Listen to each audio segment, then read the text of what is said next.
Good morning, LBHT crew. Good morning, Rogue Nation.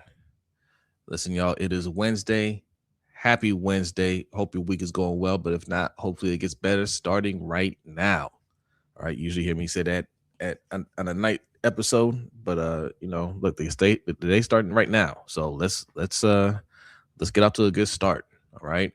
Who we got in here? We got Dr. Kush. Good morning. So good morning, everyone. Appreciate you coming through. Alfonso Richardson. Good morning. Good morning. Grand rising to Carmelo Moody. Salute to you. Michael Akins. Salute. Says greetings, guys and family. Appreciate you coming through. SV Cam. Good morning. We got Point in the house. It's Grand Rising, y'all. Hit the like on the way in. Yes, listen to Point. Hit that like button. Appreciate that. Big boy, good morning. Good morning. We got Rainmaker. Says, good morning, everyone. Let's have a positive day. Facts. It is what it is. Salute. Just Aloe, salute. Says, welcome, everyone, to Continental Breakfast Hot Take.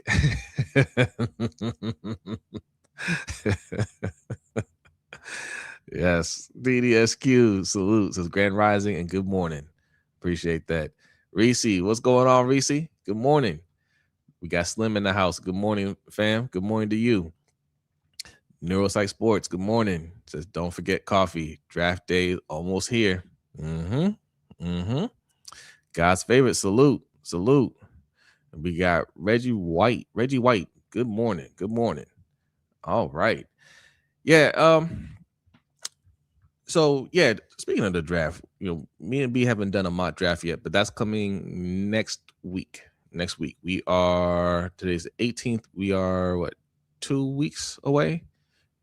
Yeah, almost exactly 2 weeks away. It'll be 2 weeks from tomorrow from the draft. So me and B typically only do one mock draft, per year. We're like how Mike Mayock used to do it on the NFL Network. He used to only do one mock draft. He didn't do a whole bunch, which, ain't nothing wrong with it. It's fun doing mock drafts, but like we decided we're only going to do one, try to put a little more of a presentation on for the mock draft. So that will be next week's show. All right. But hey, what's going on, Coach? Appreciate you coming through. We got some more people coming in here. Imani, I see you. What's going on, Imani? We got the Nigerian Nightmare in here. Salute, Nigerian Nightmare. Corey Hunt, salute. Raven 76B Moore 54.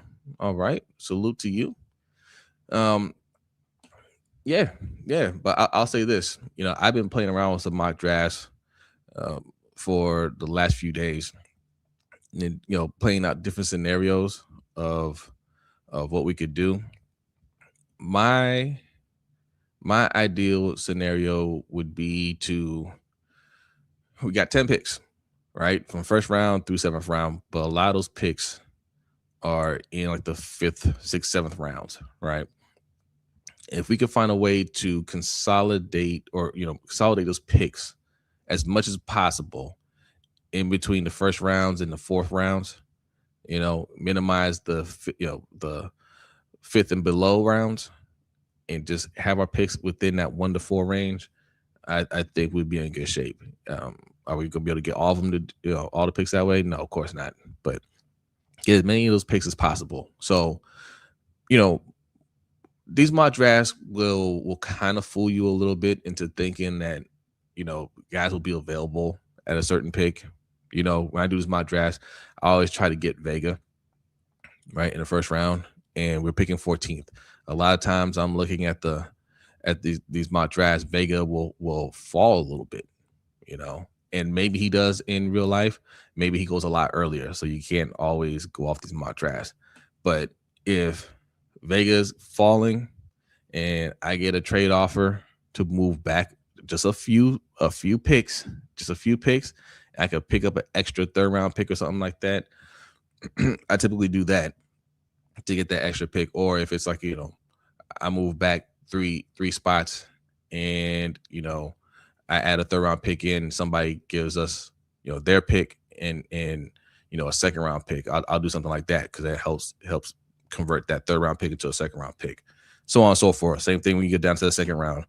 If we can move back a couple spots like that, that's where I really wouldn't mind trading back a little bit, right? Second round, We still have some guys that we want on the board, and we can see that they'll be there a little bit later. Trade back a little bit, and package a later pick, you know, to move up a little bit, in the later round, the third round or something like that. That's what I like to see happen. But we'll see. We'll see. It's all kinds of possibilities. We're gonna do a mock draft. I don't think it'll be a 7-round mock draft. It'll probably be just the first couple rounds. First couple rounds. I'll talk to B and Adelia about that. But yeah, Corey says, good morning. I only sleep good on the morning. I have to get up. You only sleep good in the morning when you have to get up? Oh man, that sucks. See, Iron Addict, salute. Appreciate you coming through. All right, so big news. All right, big news. They're making it official. We will debut a new uniform collection this year built for the next era of Ravens football. The next flight arrives April 16th. Are y'all excited? That's almost a week. That's a week from tomorrow too. So a week before the draft, they will unveil the new uniforms. Okay. I listen. I hope it looks good. I like the designs that they have been coming up with recently. B wasn't always a fan. He's not a fan of like the Ravens logo, now. But whatever. I like the uniforms. They're slick, I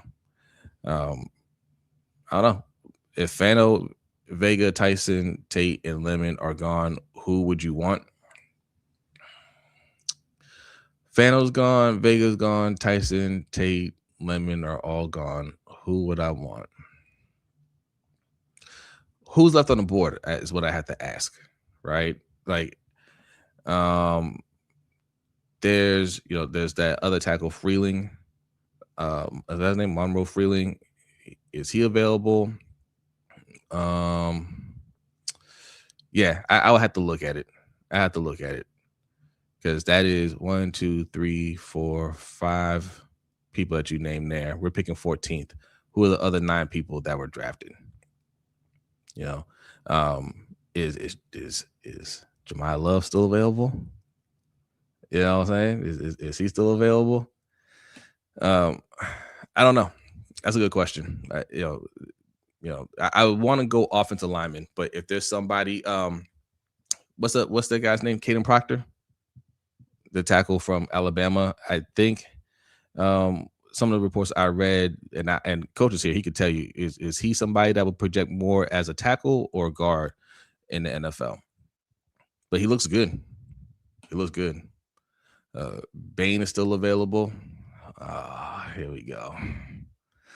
I wouldn't go Ruben Bain. I will want to go Ruben Bain because I think he's going to be a beast, and I wouldn't necessarily be upset by that. But at some point, you have to bite the bullet and say, "Hey, I gotta go with protecting my quarterback." At what point do you do that? If you're not doing it right there, you already didn't do it in free agency. You already didn't pay your center, right? At some point, you gotta make that sacrifice and just say, "Hey, Ken, I wish I could bring him in, but we got Trey Hendrickson at home, right?" That's what they gotta say. We got Trey Hendrickson at home, and we're going offensive line. They had to double dip the offensive line, to be honest, because even if we go offensive line first and second round, we're still taking the risk. Excuse me. We're still taking the risk because they're rookies. Emmanuel Pregnon is just as good as Vega. Maybe I don't know. Right? Could be. Vega is rated high by most evaluators. He's rated as the best. But Pregnon could turn out to be the better offensive lineman. That's true. We don't know. You know what? Get both of them. First, second round, get both of them. We don't even need to have the argument. If he's just as good, then I want him too. Pregnon, is he projected to go in the first round? Like if we got him at 14, you know, would that justify that pick, or is he one of those players that you draft back a little bit? Because usually when I do my mock drafts, I don't really pay attention to where he goes. I don't know if he goes in the second round. I know he's in that area. So in that situation, we had to hope Pregnon makes it to our pick in the second round. Can't do that. You cannot hope for a player to land to you. You have to put yourself in position to get that player. Can't hope, especially when you have to have that player. Coach says no, he's not. All right, there you go. Sorry, House. He's rejected a late first, but if I'm saying vague, how you say his last name? Ione can, if he can go to 15, so can he. I don't know. I don't know if he's projected to go as high. Someone said late first. Get both and sign a couple of free agents. That's what I'm saying. God's favorite. That's what I'm saying. How many O linemen is projected to go in the first round? That I don't know. We will have to pull up somebody's mock draft. You know, depending on whose mock draft you look at, it could vary. I know there's a lot of good O linemen. Supposed to be a lot of good O linemen in this draft. So I think there'll be a run. I think there'll be a run on O linemen. I don't. Some of these names that you guys throw out there, we're like, oh, we can get this person in this round. That's not going to happen. That's not going to happen. In my experience and of looking at these drafts, every time we look at these players, we make this list of, okay, I see 8 guys that can, that could be really good. First of all, 8 guys are never really good, right? Like when we make these lists and we say, oh, this person, will be there, this person will be there. That person might be there, and that person just may not be as good as we think. Or this person might be as good as we think, and he's not going to be there when in the second, third, or fourth round that we think they'll be there, right? So that's what I'm saying. Like, we have to get active on draft day. We have to get active. We have to get aggressive. And if there's somebody that we like, do not wait for that guy to fall to us unless we have a bunch of other guys that we like just as much, and we can stand pat and say, okay, this person isn't here. We can get this person, and we think no matter who we get, that person can come in here and help us out. If we're not thinking that, we're thinking, oh man, I hope this person falls to us. You better trade up. You better trade up because somebody else will. Good morning, JR. Thanks for coming through. We were talking about, Lamar showing up to practice yesterday to the workout, and how the media was scrambling to change their narrative that they literally had just put out minutes beforehand. And I didn't look at all the stuff out there. And I was watching, coaching on More Subtotality along with Nitro, and I know Nitro had mentioned it before that, like, some of the other stations were like, we're trying to flip the script on him, essentially, right? First, it went from, oh, he's got to show up, and then he shows up, they're like, oh, we don't like it. And I literally just saw that clip of that one failed coach for the Jets. What's his name? Mangini. Yeah. How many of you guys even remember Mangini being the coach of the Jets? He was terrible. He was a terrible coach. But he's not just a Lamar hater. He hates all black quarterbacks. I think he low-key racist too. I'm just gonna put it out there. Sorry. But he shows up and they ask him about it, and he's like, I don't like it. And I thought he was joking at first when I saw the clip. I thought he was joking. I thought he was just doing it because they joke around a lot on that show, from what I could tell. But he was dead serious. He was like, no, I don't like it. Man, vagina. Yes. He was like, oh, well, why are you doing it now? You weren't doing it before. What's the reason for that? And, like, what are you trying to say? You trying to say that you had something against the old coach and all? Yeah. That might be what he's trying to say. That might be what a lot of them are trying to say, right? Because it looked like they had damn near perfect attendance. And maybe the coaching staff, this new coaching staff, reach out to the players and say, "Hey, man, new day." You know what I'm saying? I mean, listening to the to the press conference where they introduced all the coaches. Um, it sounded like they wanted everybody to be on the same page. They sound like they're being more inclusive. They want players to take ownership. They said a lot of that stuff. Um, and it wouldn't surprise me if they were able to reach out to a lot of these players and say, "Hey, man, come in and work out. Let's bond." You know what I'm saying? Let's start that process now. You know, and they were receptive to that. And from the looks of it, it was high energy. It was a good workout. Like Marlon Humphrey tweeted out, it's a different energy in there. And that's something that wasn't there with John Harbaugh. So absolutely, they're saying something about the coach that just got fired, Mangini. Like, what are you trying to say? What are you trying to say about the last coach? We're trying to say that he sucked. What do you think we're trying to say? We're trying to say that we weren't buying into what he was selling anymore. That's what they were trying to say, right? That's one of those things where he's in his feelings because he remembers what it was like when players wanted him gone.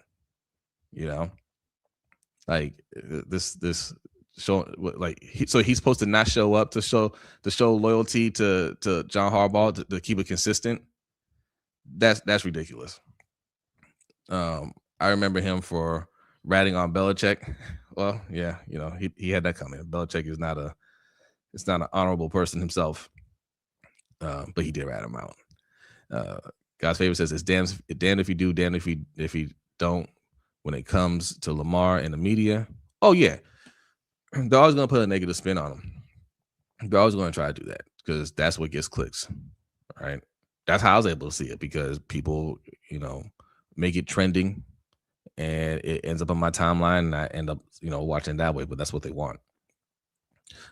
Don't like him, but don't even know the man. So lame and corny. Yeah, Mangini was hot for about I don't know 8 games.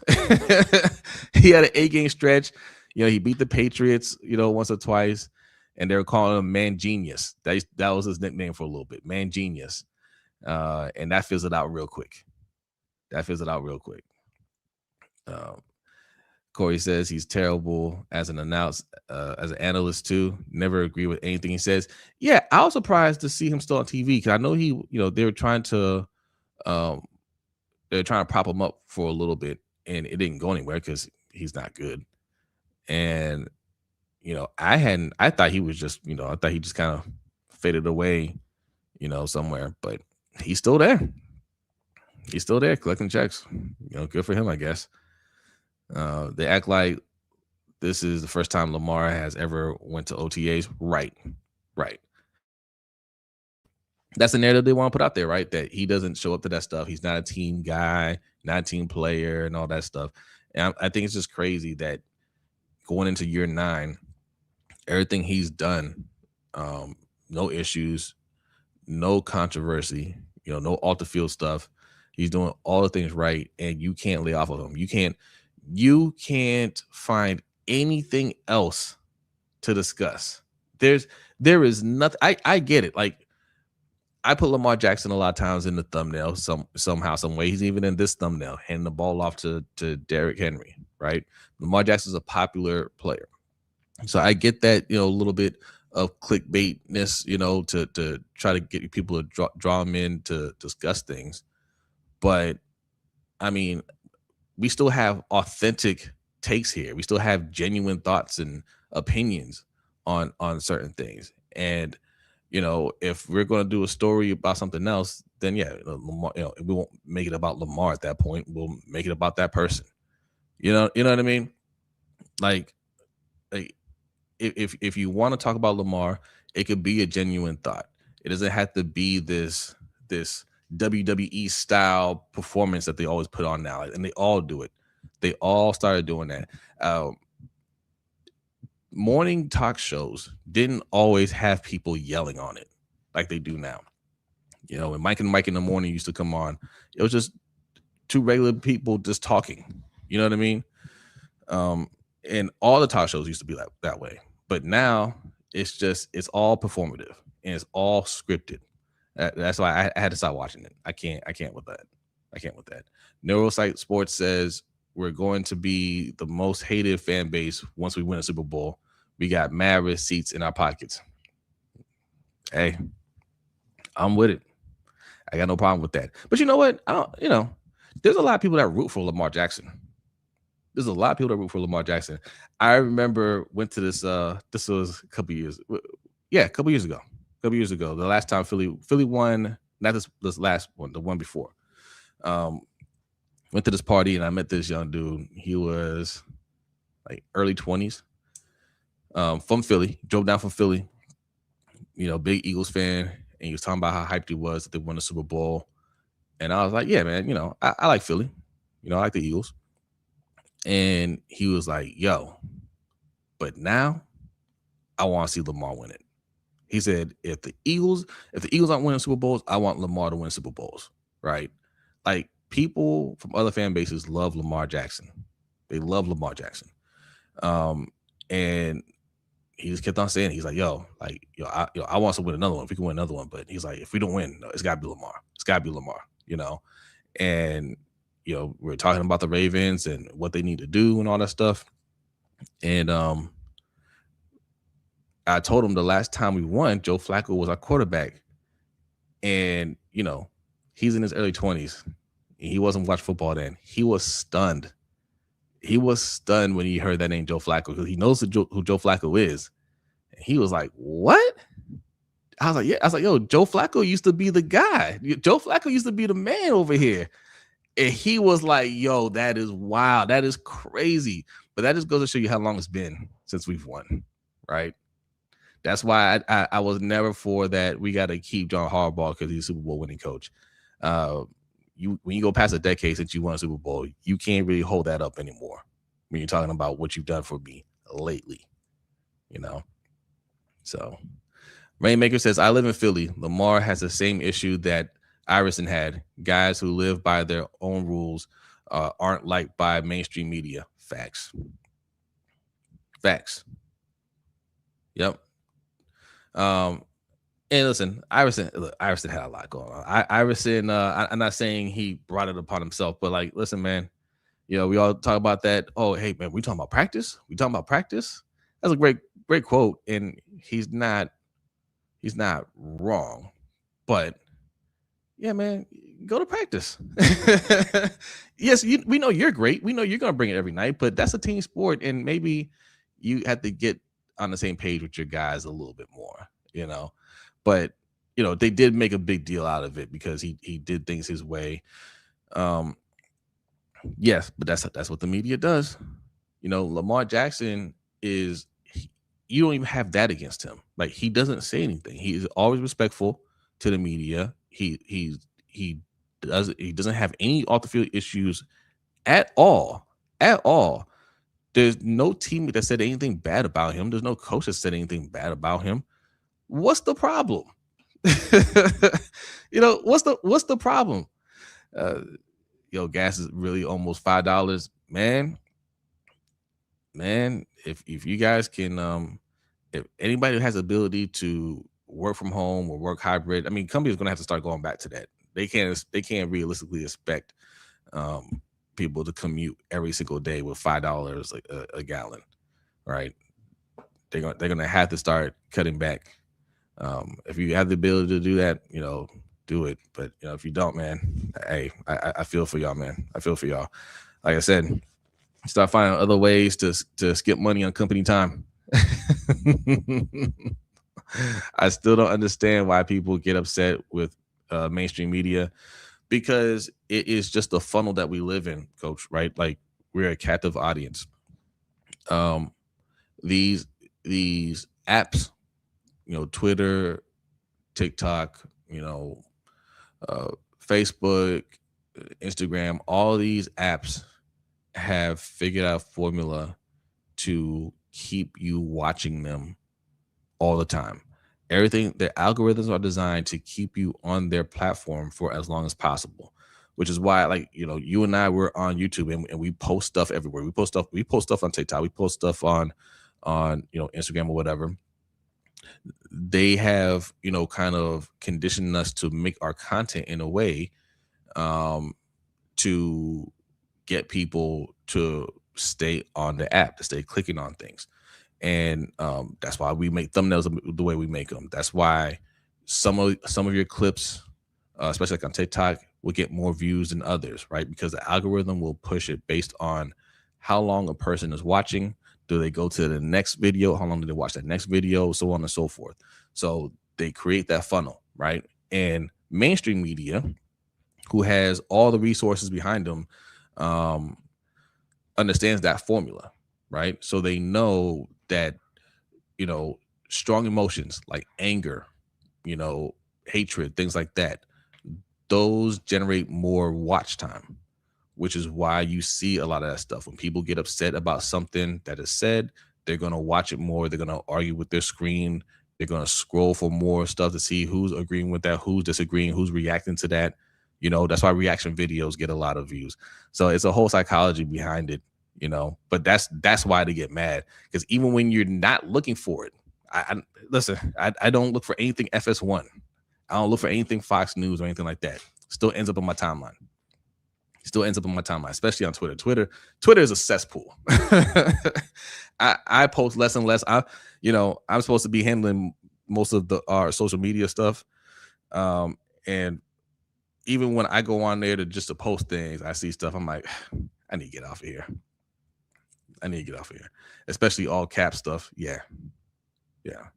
Thank you, Nigerian Nightmare. He said, well explained. Thank you. Xavier Smith, what's going on, man? Good to see you. Says the mainstream media is the way novice viewers get informed. That's why people don't like Jalen Hurts, Lamar, and others. All media-driven narratives. Yes. Yeah, people get a lot of the information from social media, which is I absolutely hate it. Like, yes, I'll get information. Don't get me wrong. I'll get information. Like if I'm on Twitter and I see something happen or whatever, but I always have to verify the information, right? Perfect example. We can talk politics for a quick second here. Y'all know there's a war going on with us, Israel, Iran. Last night, the president just agreed to a ceasefire with Iran because he agreed to their 10 points, their 10 demands, and I thought that was fake because Trump literally, less than 24 hours prior was threatening to wipe them off the face of the earth. And everybody is afraid that he might be dumb enough to launch a nuke. He is dumb enough to launch a nuke, right? But he did a complete turnaround and said, we'll agree to the terms. We'll do a 2-week ceasefire, try to knock out something long term. And I was like, I'm not I'm not going to take this off of Twitter, even if it's an account that I trust. I need to go and verify it. So I started Googling it, looking at other news sources. I always look at like 2 or 3 other news sources before I verify something, So I would suggest that you all do the same thing when you're looking at stories, especially when it's something that seems kind of out there. It takes just a couple more seconds to go on Google, whatever search engine, and just type it in and see if it's being reported elsewhere. Right. Like I just talked to y'all about on the Overtime show last week. We talked about something that might be fake. We weren't sure at the time it might be fake, but it was the bigger point was how youth sports has become so, toxic now. Right.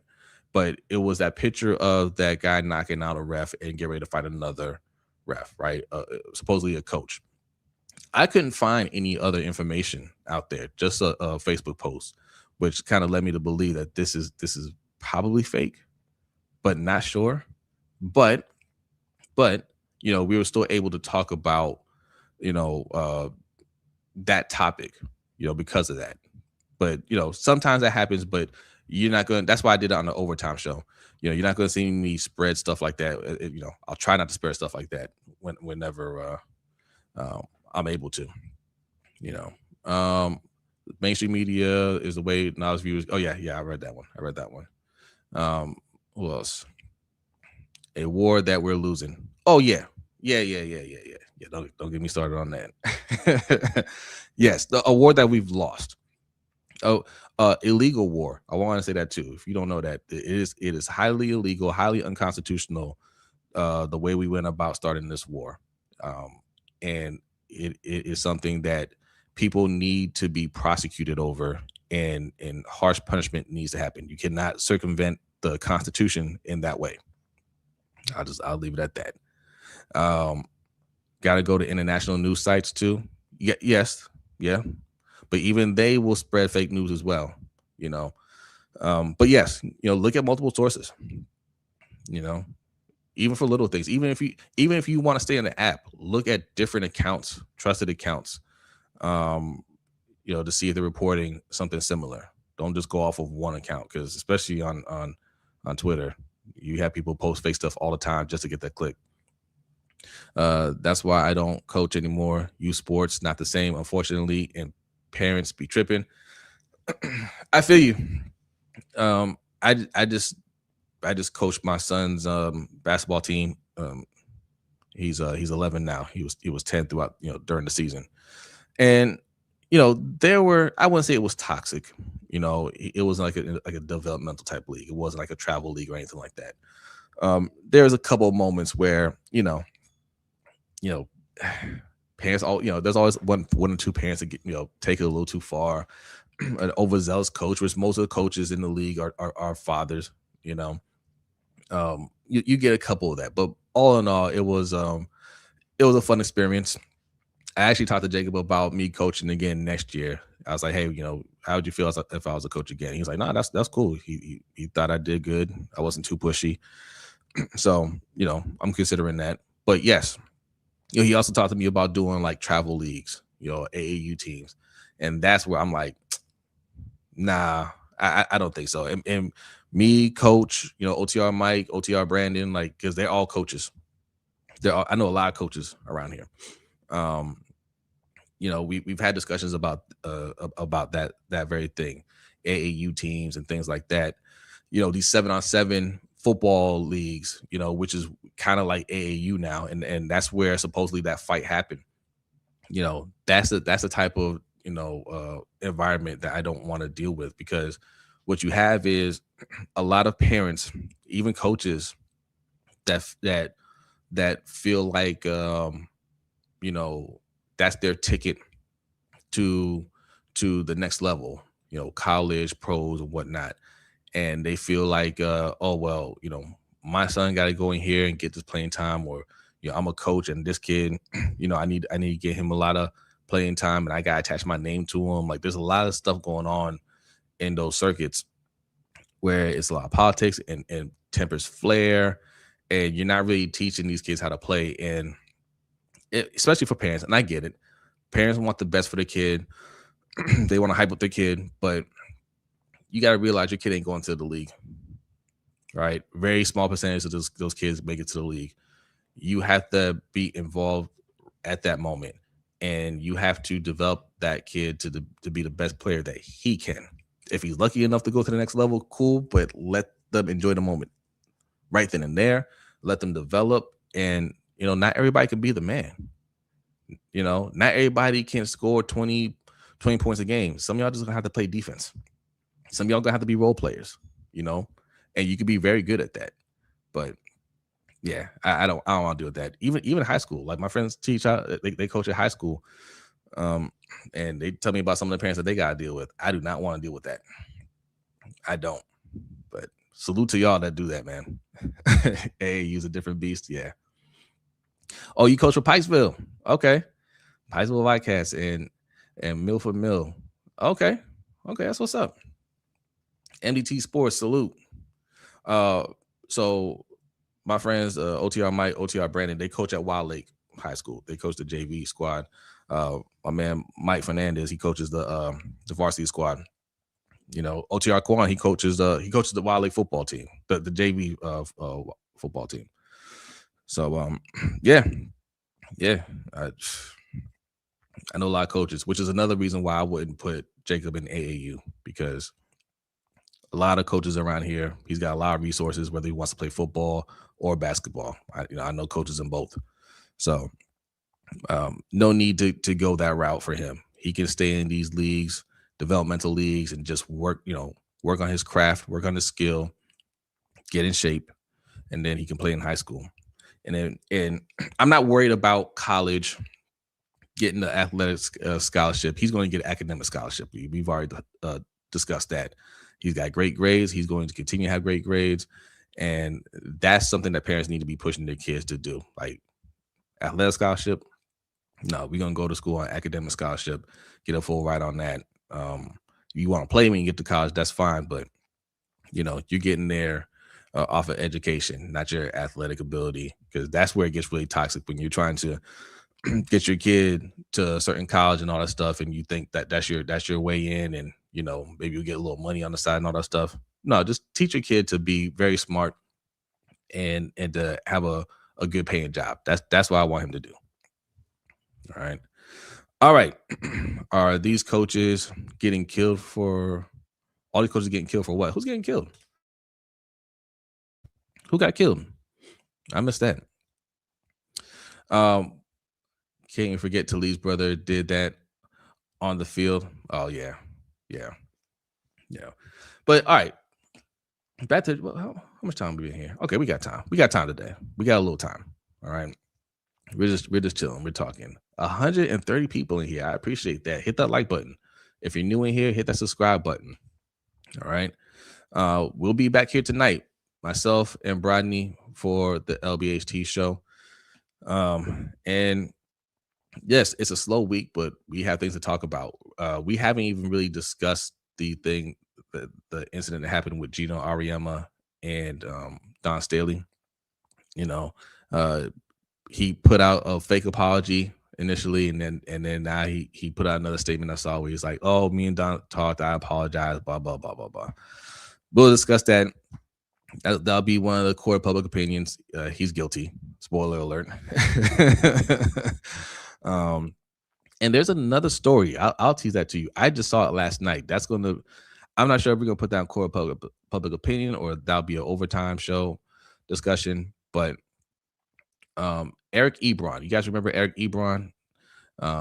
First round draft pick, tight end, super athletic for the he was drafted by the Lions, and then the Colts picked him up, and he was on the Colts team when Andrew Luck retired. And he's telling us, I don't know if it's a podcast or what, but he's telling a story about basically what led up to Andrew Luck retiring. And at the time, I don't know if you guys remember, Andrew Luck was getting hurt a lot, and he was getting some bad injuries because his O-line was getting him blown the hell up. Chuck Pagano was his coach, right? And then the GM, Ballard, I think his name was Ballard. He that year, I think he had missed the previous year. He missed a lot of games the previous year, and Ballard pretty much gave him an ultimatum and told him, "Hey, you're either playing this year or we're going a different direction." And Luck was like, "Yeah, I ain't going out there and sacrificing my body for y'all, so I'll go ahead and retire." And those are the stories that don't get put out there, right? We hear all the dirty laundry from players. We'll hear rumors, we'll hear stories, we'll hear things like what's going on with Jalen Hurts now. Oh, well, Jalen Hurts doesn't, he changes plays. He's not really the friendly locker room guy. Like, all the stuff will get put out there for Jalen Hurts. What they won't tell you is what the coach's role is in all that, what the GM's role is in all that. And listen, we all know, the GM's been killing it in terms of getting personnel there. But like, how the coaches managing egos and all that. That stuff doesn't get out until players retire. And this is a perfect example, right? Andrew Luck, he got destroyed. The Colts, they did him so wrong. They were in the middle of trying to fix the O line, but he's not ready to come back. His body's trying to heal, and you're telling him, "Look, you better play or you're out."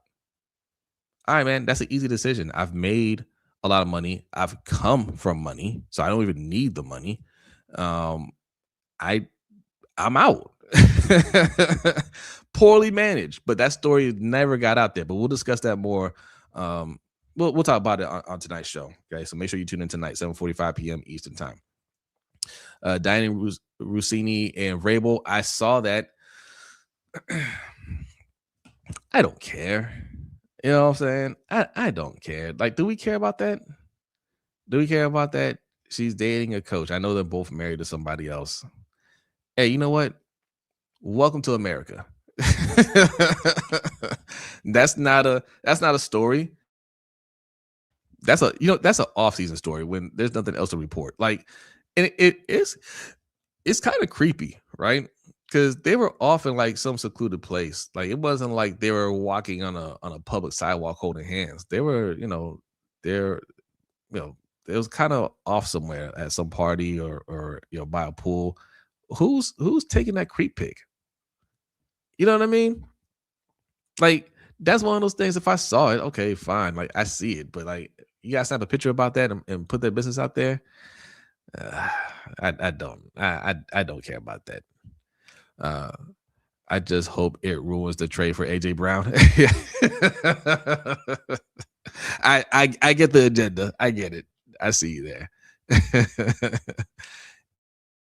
It was a honeymoon resort. Okay, man, let them live. You know, and I'll say this too, right? Because I know people say, "Oh, but they're married." All right. Do you know their spouses? Do you know their relationship? No, you don't. You don't know what's going on in either of their marriages. You don't know if they're open relationships. You don't know what is going on, right? Like, nobody can define your relationship but the two of you, you and your partner. Nobody else. Whatever goes on in that relationship is between y'all. And you don't have to explain it to anybody else. As long as it's like there's no abusive stuff going on there. Like, nobody's putting their hands on each other or anything like that. It doesn't get violent. Outside of that, man, people have to really just stay out of people's business because you truly don't know. Right. Now, you know, people will poke fun at things for fun. People will have fun with things like that here and there. I get that, especially if you put your business out there. That's different. If you're putting your business out there, that's a little different. People can comment on that, but if people are trying to remain private, let that be private. Just let that be private. Let's see. Hen Dog says, "I'm worried about the conflict of interest aspect." Um, that's always there with the media. The media has been compromised for a long time, right? Like, we talk about conflict of interest. You mean like, is she going to get more access to him, the players? Yeah, that's already happening. Like, Adam Schefter isn't Adam Schefter if he didn't have those conflict of interest, right? He gets insider information because he's established relationships with certain people. Hey, and it's quid pro quo, right? Uh, I'll give you I'll give you this information so you can be the first on it, but you have to spin the narrative my way, right? Um, that happens all the time. So Diana Rossini dating a coach, and he does pillow talking. You know, I guess nowadays ESPN will call that good journalism because they don't do journalism anymore, right? So she's been pushing for the AJ Brown trade info forever, though. Yeah, and guess what? Guess what, Kwame? She about to get it. She about to get the whole scoop. You know what I'm saying? Some say that she's cheating on her husband. ESPN might be saying she's just doing her job. Who's Diana dating? Mike Vrabel is what they're saying. The Patriots head coach. They're saying that the two of them. Although something I saw, and again, this is just a tweet. This is why I didn't, I can't really confirm it, but I saw a tweet where, they're denying it. They're just saying like the pictures that we see are just from a party and they were there with other people. Okay, I don't care either way. I don't care. You know, something strange for a little piece of change. Quid pro quo. Yep, exactly, exactly. I give you a little something, you give me a little information. You know, that's how they're doing it. But you expect things like that in a slow news week because there's only a handful of Pablo Torres out there that can actually do deep dives into real stories, right? Everybody else is just very superficial and it's, oh well, where's Lamar today? We don't know. That's okay. We'll make it up. They show up to practice. I don't know, but I can't wait until 8 o'clock to find out. I had to talk about it now. If I get it wrong, who cares? Because nobody gets shamed for getting things wrong or just lying about things anymore. People just lie about things now. And that used to be something that would tarnish your reputation. It could hurt your career, but now just move on to the next thing. You missed your shot with Diana. Well, listen, man. Like I said, I don't know what's going on with that. Shoot your shot. Shoot your shot, King. All right. Send her a DM. Slide into her DMs. Okay. All right, y'all. It's been about 45 minutes. I'm gonna get up out of here. Oh yes, yeah. Wild Lake in Columbia, JR. Yes. Yep. Wild Lake High School. A lot of my friends went there. I actually graduated from Long Reach. But yeah, a lot of my friends, a few of my friends, they coach over there now. Jansen, Coach Jay, you heard me mention him. Usually when I say coach, it's either Coach Evans or Coach Jay. But Jansen used to be the coach over there as well. And then OTR Mike, OTR Quan, OTR Mike, OTR Brandon, they took over the JV program at least. Mike Fernandez is the head coach of the varsity team. But great guys. They actually they're all they're great with the kids, man, and they were very helpful for me and helping me coach my son's team because I had this much coaching experience, none, and I kind of got pushed into like a head coach role that I didn't feel like I was ready for, but they really helped me, kind of guide through that whole thing. So I really appreciate that. Really appreciate them. Simone Sky, salute. Good morning to you. I knew this was gonna happen. I knew you were gonna show up, Kobe. I appreciate the super chat. He says, I love how non-melanated content creators are like, wait a minute, I think Lamar is being discriminated against. Yeah, which is like, hey, this is because sometimes media goes a little too far with it, right? Sometimes it's just like, this doesn't add up at all. And I hate when they do that. I hate when they be like, well, why would they do that? Why would they say that? And we're all sitting there like, we know why, right?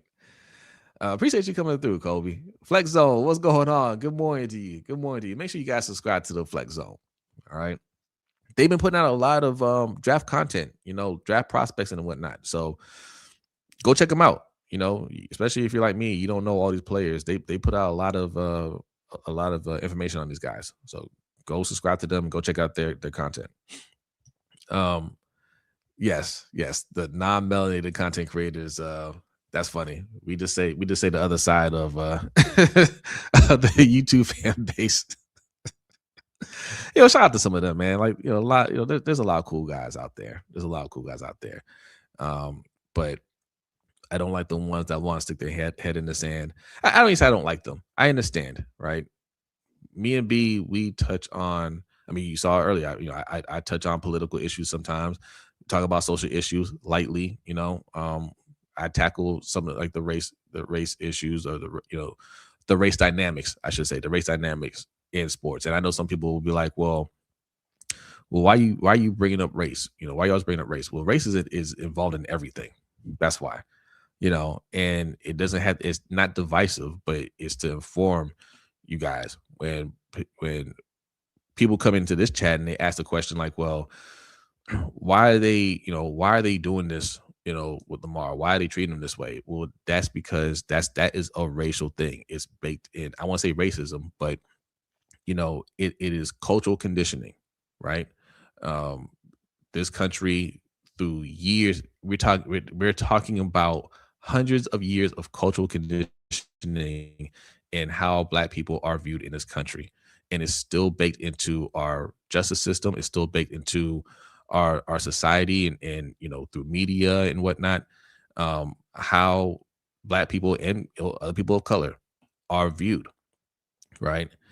Yes, it's institutional. So, when you see certain things, how people are being talked about in media, you have to condition your brain to pick up on some of those little dog whistles, right? Like, why are they talking? Why are they saying this about this person? Why are they throwing that out there? It'll be something little, plant a little seed in your brain to make it seem like um that person could be a problem. You know what I mean? Like yesterday, Tiger Woods, he got the DUI for being under influence because he takes painkillers because his back, he's constantly in pain.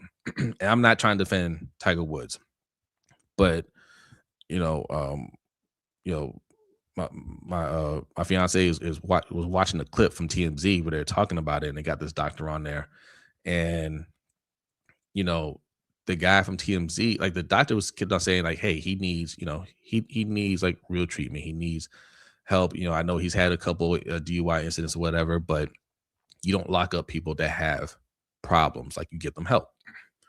And the guy at TMZ just kept on saying, yeah, but like how many times are we going to give him a chance and this is and that and blah blah blah. It's just like, see, it's stuff like that you gotta watch out for. You're trying to criminalize this guy and make it seem like he's a danger to society. He's not a danger to society. He has a substance abuse problem, and he's absolutely right. You get that under control, right? Um, but you won't see him make that. I mean, I don't watch him all the time, but I'm almost certain you won't find a clip of him talking about Vince McMahon that way. Vince McMahon also had a DUI not that long ago, right? And he's on trial for sexual assault. You know what I'm saying? So people get talked about um differently. People get treated differently. Kobe, thank you for another super chat. Appreciate that. Says Acho always gotta remind folks he ain't with us. Yeah, he does a lot of that slick stuff, and then we call him out on it. He cries victim. Same thing with Stephen A. I see that interaction between Stephen A and what's his name, Barnes. Barnes called him out because Stephen A is always saying something reckless about the black community. I can't stand Stephen A. Smith. I know B gets mad when I bring up Stephen A. Smith on the show because we just don't respect him. And listen, sometimes the stuff is entertaining. Sometimes you guys are talking about it, and I want to address some of those things. But Stephen A, man, you know, I used to enjoy his content. He used to be entertaining. But he has completely jumped the shark, and now he's doing the right wing grift, right? But he's dipping his toe in it. He doesn't want to go full right wing because as much as he likes the money that he gets paid, he can't stand being called a sellout, which is what he is. He's 100% a sellout, and you're always taking digs at the black community. You're always, putting out misinformation, and you got a political show, which is wild because you challenge him on any political point, he will fold and he'd be like, well, I don't know about that. I need to look into that or something like that. Well, why are you talking about something you don't know? That's what always got me about him. You know, that politics show that he has, please, please, please do not listen to that. I don't care what side, that you're on. He's not going to tell you anything. He doesn't know anything about politics at all. He can give you no information. Right. But Barnes calling them out, that was earned. And I didn't even look at Stephen A's response because Stephen A, it's the same formula every time. Somebody calls him out for something, he'll be like, oh, yeah, I'm going to expose you. You don't want that because if you keep pushing me, I'll really put your business out there. Stephen A always threatening to put somebody's business out there and never does it because Stephen A doesn't have anything. You know what I'm saying? Now I will say I did enjoy when him and Jason Whitlock going at each other, because Jason Whitlock is a disgusting person too. But the funny thing is, Jason Whitlock, Stephen A. Smith, they're the same person. They're the same person. you know, Jason Whitlock is more deplorable, a little bit more deplorable, but Stephen A. Smith is on that same trajectory. But when they go at each other, uh, that's pretty funny. I'll get a little chuckle out of that. Kobe, thank you for another super chat. Appreciate that. It says the black delegation suggests a trade for Stephen A. Smith, of Stephen A. Smith for Max Kellerman and commentator to be named later. I hope Stephen A. Smith runs so he can see how much we hate him. Ooh, yeah. You know, I used to really like Max Kellerman, but this new version of Max Kellerman has come out. He's been compromised too. He's been bought by Turkey Al-Sheikh. If you guys don't know who Turkey Al-Sheikh is, he's a guy that's trying to run boxing. He's part of the Saudi Arabian government, and they've given him a lot of money. Like, so if you guys don't know, Saudi Arabia has this public fund, right? And they made a conscious effort to use billions and billions of dollars to buy into sports so they can get, you know, one for investment so they can generate other ways, other ways to generate revenue for the country, also to influence America, right, through sports, because we consume sports. So, you know, they bought the golf league, you know, PGA, you know, they say it's a merger. Live Golf and PGA have merged. No, Live owns PGA. Then Live is owned by Saudi Arabia. They haven't gotten into football yet, but they're trying. You know, they've gotten all they're all into soccer. They're all into soccer, but they're really, you know, trying to, you know, get into boxing. Well, they are into boxing. Turkey Al-Sheikh is the guy they're using to do that. And you know, they pay Max Kellerman, right, for this, because they're trying to start a boxing league called Zuffa Boxing. It's terrible. It's, you know, it's run by Dana White, who's another disgusting person. And they're trying to just recreate, you know, try to do like their own UFC type of boxing where only our belts matter, you know, only our fighters matter. And it's not working, you know, but you got Max Kellerman out there trying to hype it up, and he's comparing guys that are, you know, Joe Glass, and he's trying to compare that person to Roy Jones Jr. It's just disgusting to watch, man. I hate seeing Max. We all know it's fake. We know Max Kellerman doesn't believe it, but we know he's getting paid a lot of money. He hasn't been working for a while, so he's doing his best to sell it. And I hate to watch it. I hate to watch it. Kobe, thank you for another super chat, man. Thank you very much. I appreciate this, man. Says Stephen A. Smith and Whitlock have personal beef, not a moral one. Yeah, that's what it is. That's why it's so funny to watch. That's why it's so funny to watch. Yeah, it's personal beef. Like, I believe that's, out of all these media beefs, that's the one that I think is on site. That's the one that I think is on site. If they see each other somewhere, like, I think they will throw fists. 100%. All these other ones, you know, it's just for entertainment. It's just for clicks, which is why I thought it was funny that they're calling out Cam Newton for having Jason Whitlock on the show. Like, don't get me wrong, I would never have Jason Whitlock anywhere near my show, right? But Cam don't have any beef. Well, he doesn't have the same type of beef, right? And, you know, I saw people say, "Hey, no, he shouldn't have done it. There's no excuse for it." Listen, it's Cam's show, right? And Cam is all about these type of things, right? He's trying to get clicks. He doesn't hide that. He said it before. It's all entertainment for me. It's all entertainment. When he's going at Gilly the Kid, he said, "Hey, it's all entertainment," and they end up on each other's podcast because it's not personal for him. He doesn't have personal beef with Jason Whitlock. So when he's on there going at Stephen A. Smith, who's also gone at Cam in the past, right? I thought it was funny that Stephen A. Smith gets upset about that, and Ryan Clark, who had no business sticking his nose in it whatsoever, wants to talk about that. I think that whole thing was that was a clown move on his part, but it's just funny. I think it's funny. I enjoy media on media beef because It used to be something that was sacred that they weren't even allowed to talk about. If they had a problem with somebody else, they weren't even supposed to discuss it. But media is always in these athletes' lives. They're all in the business, like we discussed earlier. Diana Rossini and Rabel, they might be seeing each other, and we're all in their business. Why? You know what I'm saying? But if it's media on media, uh, you know, I'm all for that. I'm all for that entertainment. It's funny to me. Let's see. Max Kellerman was a scrub since the Miguel Cotto and HBO boxing days. If you know, you know. I like Max Kellerman overall, right? And I know what you're talking about, but I still liked him, especially just like on ESPN and whatnot. Like, I liked him, but now, man, like this turn that he's made with Zuffa, I'm not for it. I watched the Zuffa card, like I watched the Pro Box card. They are prospects. Um, I don't think any of those guys are there's a couple like Jael Pataya, is somebody that they paid a lot of money to bring over there, but then now he can't fight anybody, right? Um, because there's nobody, they didn't sign anybody else in his weight class. He's a cruiserweight. You got Zurdo and Benavidez fighting coming up next weekend, I think, or this weekend. Those are the guys he should be fighting, but they're not with Zuffa.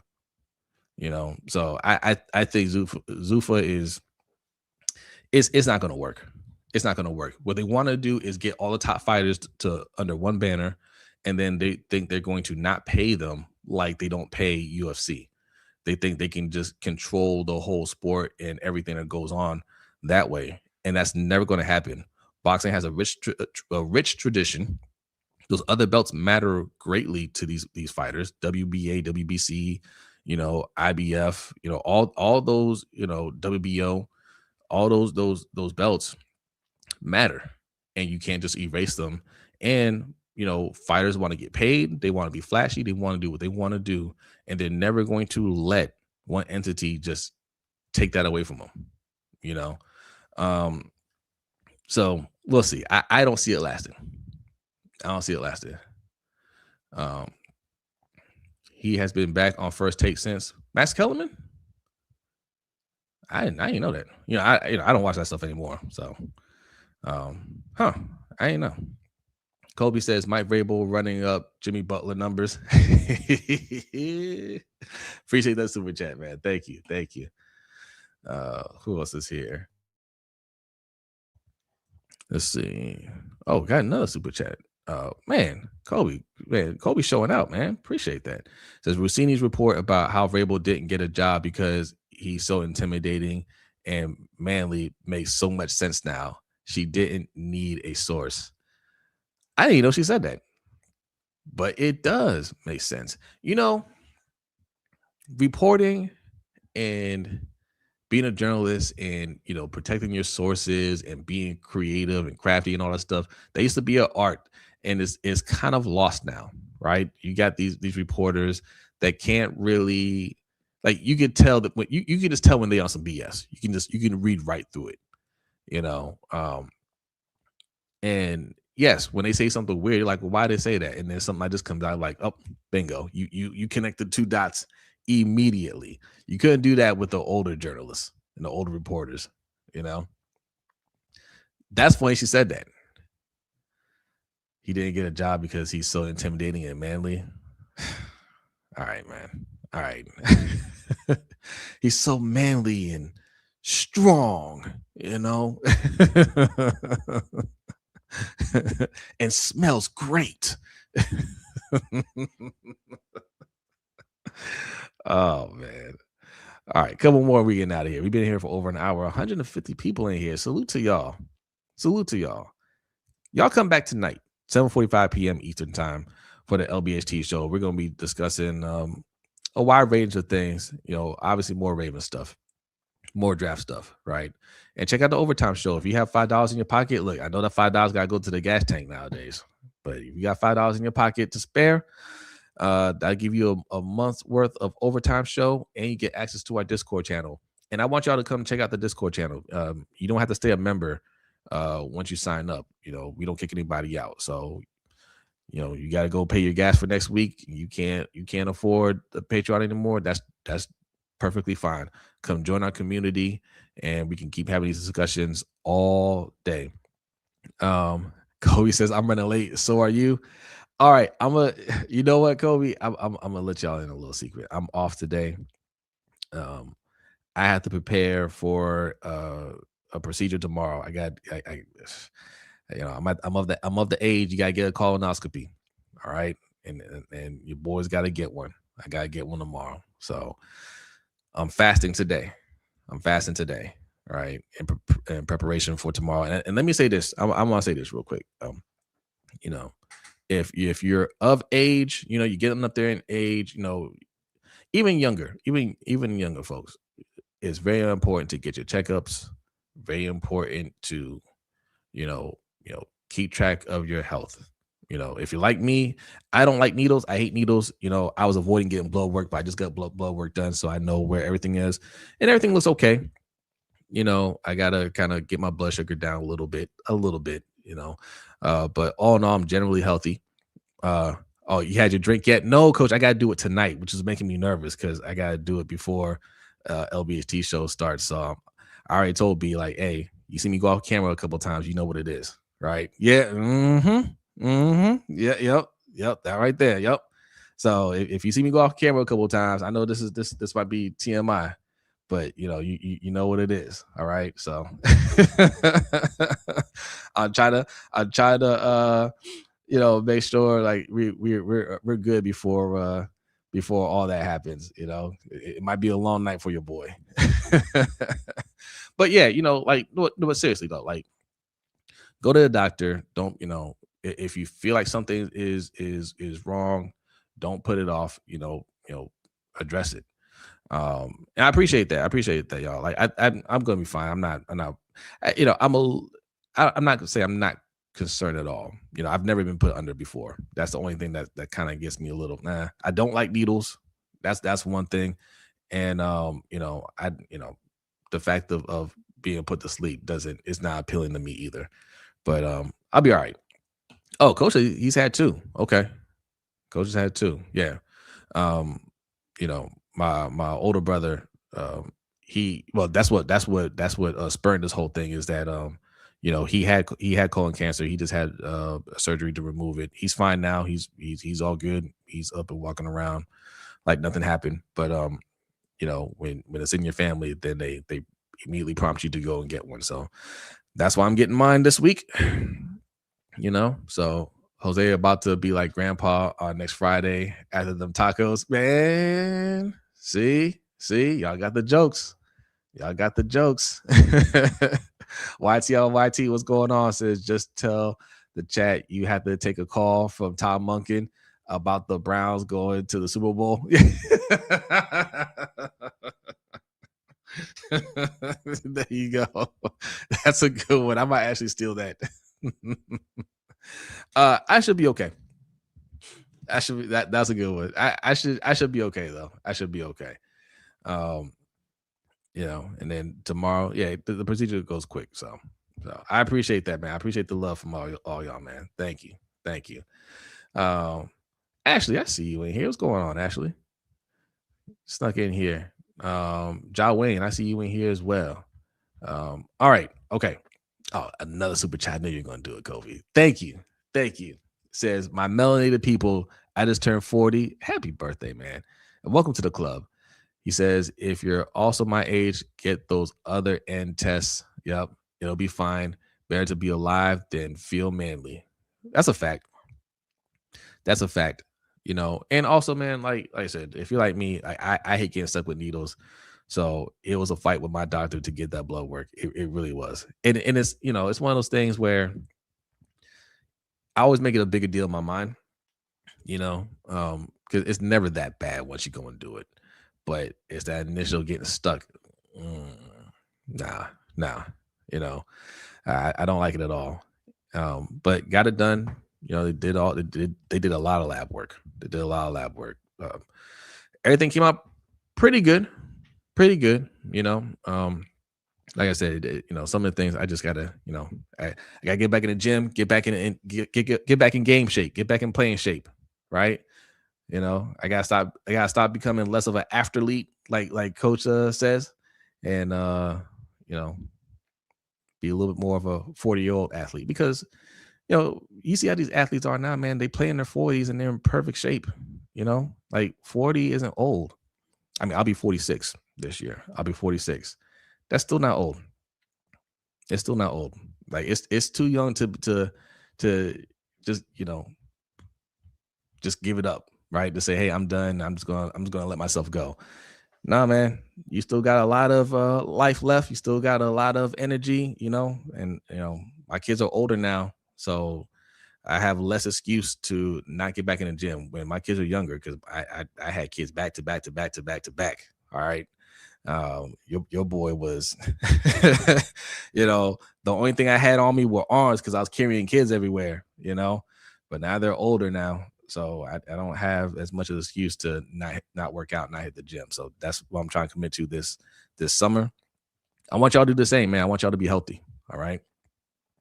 So it's all good. You'll be fine. Thank God your bro's good. Thank you, Simone. Thank you. I appreciate that. And he appreciates that. All right. I'm out of here for real. I'm out of here for real. Me and Bridie will be back later tonight for the main show and the overtime show. So you'll be seeing a lot of us. All right. So tune in. We hope to see you later. Y'all have a great day. Peace.